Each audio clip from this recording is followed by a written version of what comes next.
Hey everyone, it's Emily, and last year I purchased 3 different consoles to add to my collection. 2 of them were planned with very judicious savings, while the other one was a little bit more spontaneous. So I wanted to kind of go over the pros and cons I experienced since buying them last year. I'm talking about the things I love about them, things I don't love so much about them, and whether or not I recommend buying these consoles in 2024. So I'm going to share these consoles in chronological order from when I purchased them. The first being the Nintendo Switch OLED. So I've not only made an unboxing of this particular OLED model, but I also did a comparison of the different grips that you can purchase. So right now I have the Skull & Co.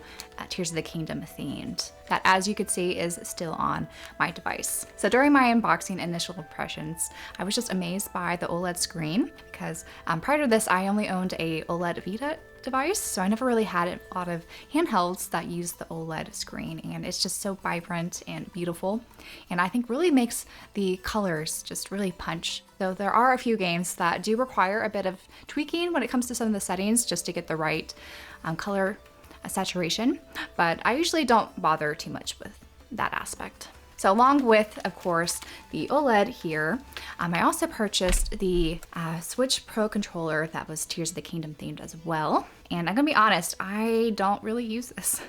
I love how this feels. I think this is one of the most comfortable controllers that I own currently. And I like the design too. Everything about it is great. The battery life is great. I just don't really play my Switch in dock mode. So this is a me problem and probably won't apply to most others, but whenever I think about Nintendo systems and consoles, I always just think back to the handheld devices. And that's honestly just my experience because I started off on the Game Boy Color, and then went to the Game Boy Advance and the 3DS. So my Nintendo Switch Lite here was technically my first home console, even though the Lite, of course, is not dockable. So I definitely do play primarily in handheld. I can't remember the last time I hooked this up to the dock, to be honest. Even though the dock, again, is beautiful, I think the Tears of the Kingdom edition is just a lovely model, and it definitely looks better in person than I think captured in photos. I particularly like how the Skull & Co. Grip kind of just complemented the design overall, and I think it enhanced it. But with all that said, the OLED model did not fully replace my Lite here. I actually really don't like traveling with my Switch OLED model just because of how large it is, and I'm just afraid of losing it or breaking it or something. So I actually purchased a travel case for this, but I haven't used it because I've been too much of a scaredy cat to bring it outside, and so it just kind of lives in my apartment right now, which is fine with me because I think the Lite is actually a really great travel device. So if you haven't purchased a Switch yet or considering upgrading or switching to different models, I do think that the Lite is probably best for those who want to travel a lot. It's just super compact, and the case that I purchased for it has a very slim profile, so it's really easy to pack. It also has a very similar battery life to the OLED model, depending on, I guess, your brightness settings. And even when I'm at home and not traveling, I actually prefer using the Lite when it comes to visual novels, mostly because I just find it a little bit more comfortable to hold and just read at the same time, whereas just more action or just other games that require a lot more game input, I prefer playing on the OLED model. And the other thing I personally prefer when it comes to the Switch Lite is if you do want to use the screen to tap different inputs, like for example in a visual novel, I find it much easier to just kind of slide your thumb and tap on the screen using this device, even with a grip, compared to the OLED model here, and to comfortably tap on the screen at the same time. So with rumors running rampant about the next Nintendo console, I do still think that if you haven't purchased a Switch yet, or you want to upgrade to a Switch OLED model, that is, I think, still a really good decision to make. Even if the next Nintendo console is backwards compatible, I personally prefer having a console from every generation. So this might just be the collector in me, but I'm really glad that I purchased this model specifically. And even if there is backwards compatibility in the next model, there's no telling how good some of the games will look on that system. For example, if we look back at the DS and 3DS, a lot of the games that were released on the DS look much better on the DS console compared to the stretched out form on the 3DS. And similarly, if we look at the PS4 and the PS5, not all the PS4 games are compatible on the PS5. So I think if you're a big collector, if you enjoy the Switch library and the history of Nintendo consoles, I think it's well worth investing in an OLED model because it is currently the best model that they've released. And again, there's no telling when the next Nintendo console will come out. And the current Switch library is absolutely insane. So I don't really think kind of waiting and not playing the games that are already available on the system is necessarily worthwhile, because why delay things when you can play great games now? All right, so the next console that I saved up for and purchased deliberately was the PS5. And this was actually the first home console that I purchased in the longest time, excluding, of course, the Switch. So back in the day, I owned a PS2, but totally missed the PS3 era and didn't actually own a PS4, but I was just able to borrow it occasionally during the holiday breaks from when I was in school. So I purchased the PS5 right before Final Fantasy 16 came out, and I'm really glad I did. I'm not necessarily the biggest Final Fantasy fan ever, but I was really excited to experience Final Fantasy 16 because it was the first exclusive JRPG on the system, or at least time exclusive JRPG on the system. And in retrospect, that was probably not the best game to start off with, mostly because with its kind of dark atmosphere and themes, it kind of gave me gaming burnout for quite a while. And I just didn't really want to pick up a game for a month or two after beating the game. And also when it comes to the gameplay, there was actually quite a lot of almost button mashing when it came to the action combat sequences, especially in the beginning, I would say, before you start getting some upgrades to your special powers or whatnot. And I have to say that the PS5 is not the most comfortable controller. And when comparing the PS5 controller to the Switch Pro controller, I want to say it's almost like twice the weight.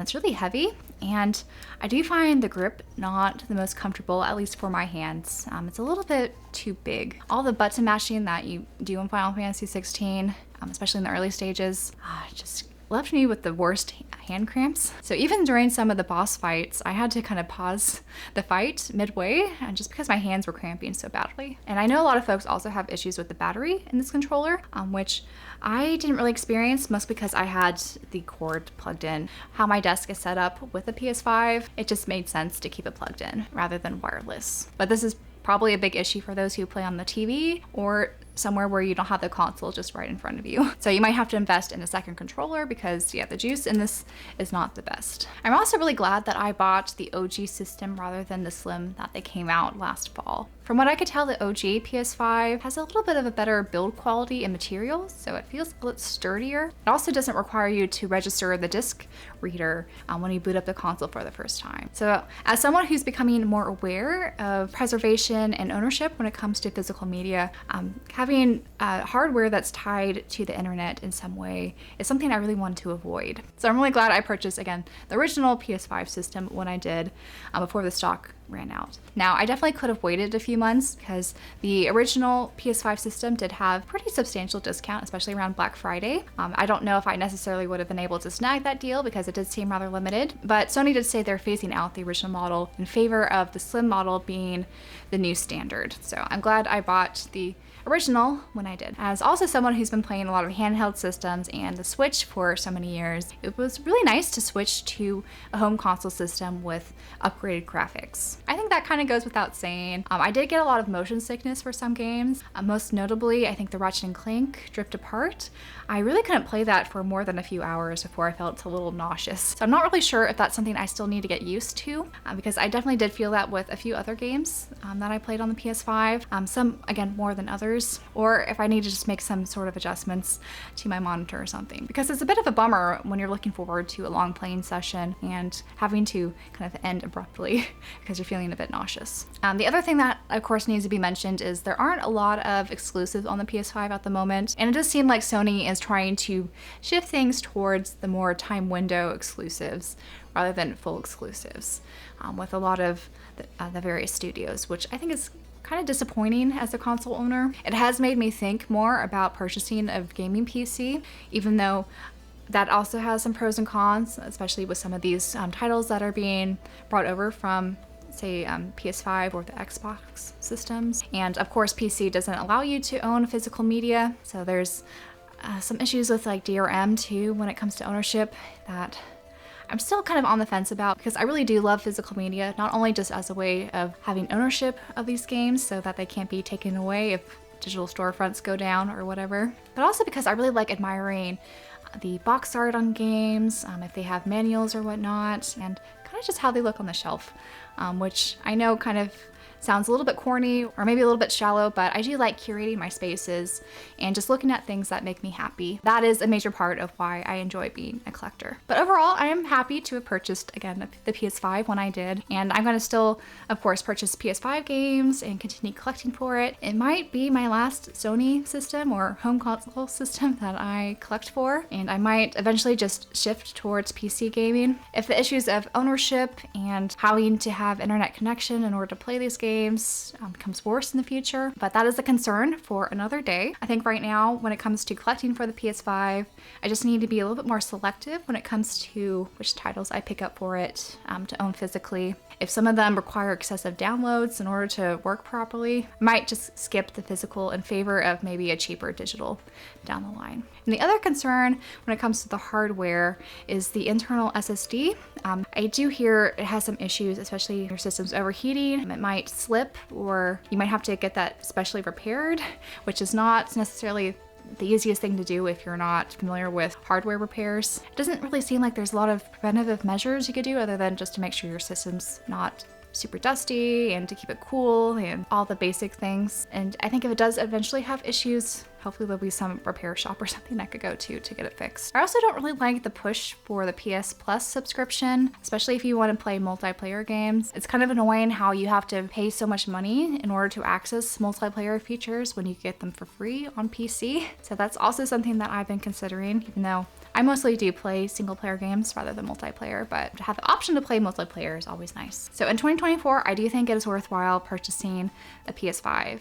More so the original model than the slim model. And I think it definitely makes sense for those who don't own a gaming PC. A console like this makes it really accessible to have access to some of these AAA titles that are graphically intensive, so you don't have to worry about what specs your computer needs to be. And it's also worthwhile for those who enjoy physical media collecting. As I mentioned, this might be the last disc-based system that we'll be able to collect for with full ownership. So I don't have any regrets when it comes to the PS5. So I'm looking forward to all the exclusives, or at least the timed exclusives Sony has in the works. Hopefully they'll announce some more in the coming years. And of course there'll be plenty of JRPGs and some other third-party developed titles that I'll be buying on the PS5. So the last system I bought last year was one that I got rather impulsively, and that is the Analogue Pocket. So when I first heard about the system and just how beautiful Game Boy and Game Boy Color and Game Boy Advance games look on the screen, I was kind of just salivating at the idea of kind of reverting back to my childhood, because as I mentioned, the Game Boy Color was my first ever gaming system and definitely holds a very special place in my heart. And there are just so many Game Boy games that I missed out on back in the day, especially a lot of JRPGs, because I just didn't really know about them. When I was a kid in the late 90s, early 2000s, I didn't have that much access to information regarding video games. There weren't that many kids that I personally knew that talked about gaming or what new games are coming out. So I didn't really hear much through the grapevine in that respect. And I think it's similar with my brother. He didn't know too many people who were into gaming either. So the idea of playing those games, as well as some of my old childhood favorites, again on a system like this with a beautiful screen, just was super appealing to me. So despite being deeply nostalgic when it comes to the Game Boy systems and just overall hyped to have just a beautiful way to play them, I unfortunately didn't get to this very much. I was very much preoccupied with my Switch OLED as well as my PS5 with all the bright and shiny new games. So I do have some regrets in buying this maybe a little too soon. I think I could have paced this a little bit better because I didn't really need this when I got it. Because I basically had Zelda: A Link to the Past put in. I played it for a couple hours. I set it down and then got sucked in to, again, some of the other console systems with new games I've never played. I found that despite enjoying collecting and buying back a lot of my older games, I feel a little hesitant to play them because of just my large backlog of games I've never played before. So I always kind of feel guilty to go back to some of my old favorites because that time also could have been spent playing a brand new game that I had never experienced before. I feel a little bit torn about maybe buying this rather expensive way to play Game Boy games because there's definitely cheaper ways to at least emulate a lot of these games. And I also still own my original Game Boy Color and Game Boy Advance systems from my childhood. So it probably would have been a little bit cheaper to just mod those systems and put in a brand new beautiful screen. But with all that said, I don't think this is necessarily a regretful purchase because it's definitely a system I want to use in the future. I just need to carve out some time in order to use it. And I think what may help is to play some of the games I never finished back in the day. Like the Oracle games, I own both Ages and Seasons, but I don't remember actually beating them. I think I always got stuck at some part, put it down, and maybe restarted my save file. So maybe either doing that or also just playing some games that I never played before, like for example the Golden Sun games.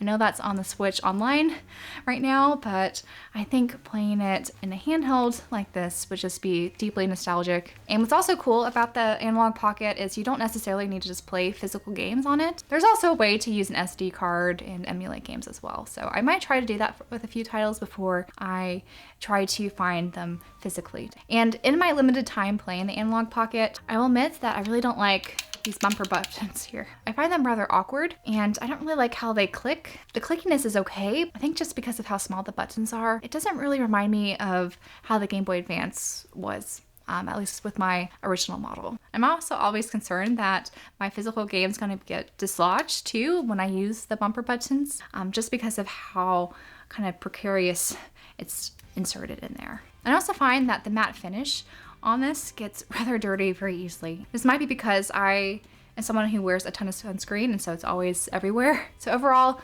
I don't think the Analogue Pocket is for everyone. I think it's definitely a very niche system that's on the expensive side, and if you really want to play original Game Boy Color games without doing any sort of modifications to the original systems, this is definitely an option. Again, just a more expensive option. There's also additional accessories you could purchase to play other types of games. They're not any systems that I actually collect for or really intend to collect for, but it's nice to have those options. And of course, having the SD card where you can emulate just any ROMs is also, I think, a plus. But I think the real problem is that there's just so many different handheld emulation devices that you really don't need to splurge to buy this. Again, unless you want to play the actual physical games. There's definitely emulation devices that are more comfortable than this. I, of course, love this style because my first system ever was a Game Boy Color, and I'm a little bit peeved that after I got this, they announced the limited edition transparent cases. So it would have been nice to have the purple transparent one, just because all of my other Game Boy systems were of the purple color, but after getting this, I didn't think it was really worth buying yet another system, just in a different colorway. So personally, I kind of partially regret my purchase of this because it is rather expensive and I haven't really used it. So I'd love to use it more.